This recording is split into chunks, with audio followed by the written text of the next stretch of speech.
Good morning. Here's chapter 6. I spent a lot of time that summer at the Herman W. Block Memorial Library.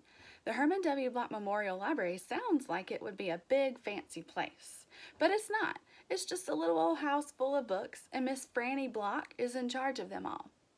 She is a very small, very old woman with short gray hair, and she was the first friend I made in Naomi. It all started with Winn-Dixie not liking it when I went into the library because he couldn't go inside too. But I showed him how he could stand up on his hind legs and look in the window and see me in there selecting my books, and he was okay as long as he could see me. But the thing was, the first time Miss Franny Block saw Winn-Dixie standing up on his hind legs like that looking in the window, she didn't think he was a dog. She thought he was a bear.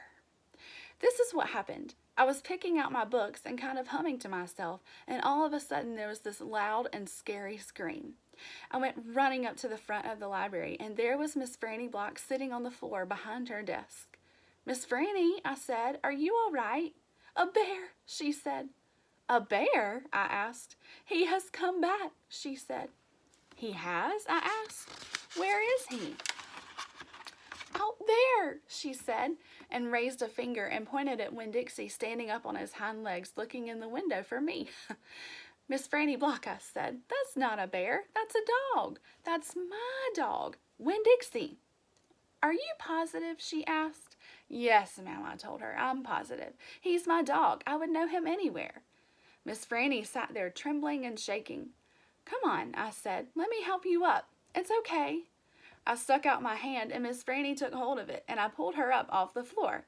She didn't weigh hardly anything at all. Once she was standing on her feet, she started acting all embarrassed, saying how I must think she was a silly old lady mistaking a dog for a bear, but that she had had a bad experience with a bear coming into the Herman W. Block Memorial Library a long time ago, and she had never quite gotten over it. I can't blame her. "When did that happen?" I asked her. "Well," said Miss Franny, "it is a very long story." "That's okay," I told her. "I am like my mama, and that I like to be told stories. But before you start telling it, can Winn-Dixie come in and listen too? He gets lonely without me." "Well, I don't know," said Miss Franny. "Dogs are not allowed in the Herman W. Block Memorial Library." "He'll be good," I told her. "He's a dog who goes to church," and before she could say yes or no, I went outside and got Winn-Dixie, and he came in and laid down with a and a sigh right at Miss Franny's feet. She looked down at him and said, "He most certainly is a large dog." "Yes, ma'am," I told her. "He has a large heart, too." "Well," Miss Franny said. She bent over and gave Winn-Dixie a pat on the head, and Winn-Dixie wagged his tail back and forth and snuffled his nose on her little old lady feet. "Let me get a chair and sit down so I can tell this story properly."